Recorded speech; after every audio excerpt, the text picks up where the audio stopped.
आम्ही भारताचे लोक भारताचे एक सार्वभौम समाजवादी धर्मनिरपेक्ष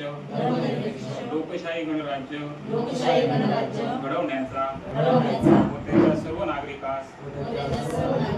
सामाजिक आर्थिक व राजनैतिक न्याय विचार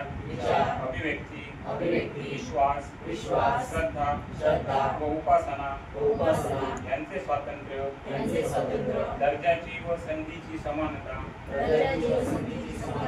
निश्चितपणे प्राप्त करून देण्याचा आणि त्या सर्वांमध्ये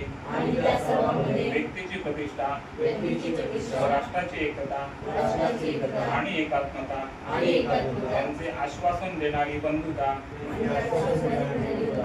प्रवर्धित करण्याचा संकल्पपूर्वक निर्धार करून आमच्या संविधान सभेत आज दिनांक 26 नोव्हेंबर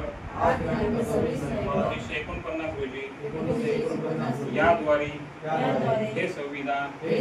अंगीकृत आणि अधिनियमित करून स्वतः प्रत अर्पण करीत आहोत. जय